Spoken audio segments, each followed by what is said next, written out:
Aloha and welcome to our Measuring Earthquakes video. In this video, we will identify the three types of seismic waves. We'll describe how these waves are recorded.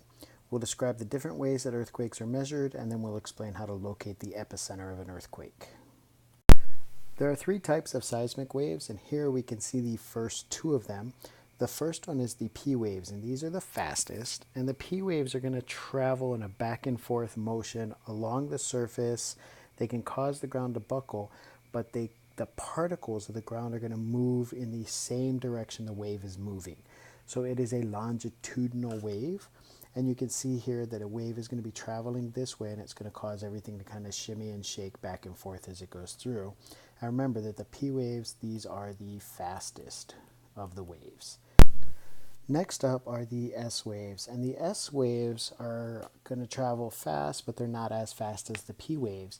And the S waves are a transverse wave, and what you notice here is that the ground is going to move up and down as our wave is traveling this way. So this is what causes the ground to shake up and down. The P waves kind of had a shimmy back and forth. The S waves are going to cause it to go upwards and downwards. Now the third and final type of seismic wave are what we call surface waves. And surface waves are what's going to travel along the surface that we can see, and this is what causes most of the damage. One type is going to cause the ground to move side to side. The other one is going to cause it like a rolling, like the oceans, and you can see that here. And this is what causes a lot of deformation of the crust and the shaking, and what causes most of the damage that an earthquake does. Now we measure earthquakes using a device called a seismograph. And the seismograph is going to be attached down inside of the bedrock, and then it measures, right here you can kind of see a pen and it's kind of hanging, and when the earth moves, that's what's going to cause this drum to move, and as the drum is rotating and the earth moves, it causes that pen to swing back and forth. And that's where we get our stereotypical earthquake drawing that's going to look like that.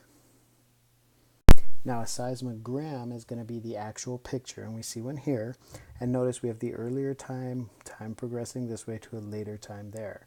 We mentioned that P waves are the fastest, so they're going to arrive first, then the S waves arrive, and then we have the surface waves, which are going to cause the most damage. So you can see how the wave amplitudes are going to be a little bit bigger, and we'll notice that most of the damage is going to come this one, which is a little bit slower.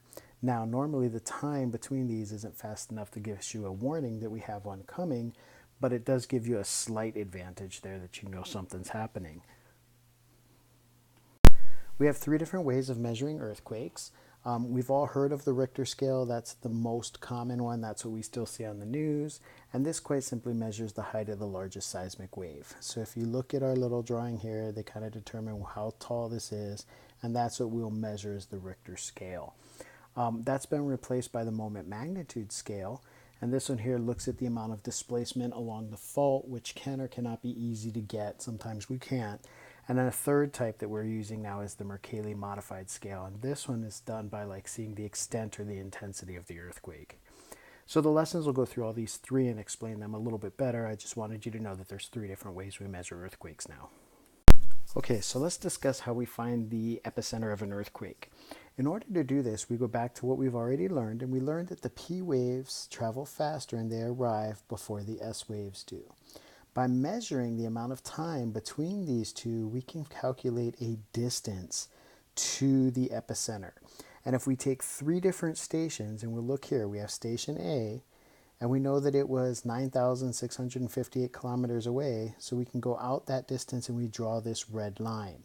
If we take station R over here and do the same thing, we can draw this purple line. And if we take station C, we draw this blue line. Now the reason we use three stations is if we only use two, let's say we just use this A and R one, then we notice that they'd intersect here, but they also intersect over here. So we wouldn't know exactly where it is, but adding that third station shows us that our epicenter is going to be right here.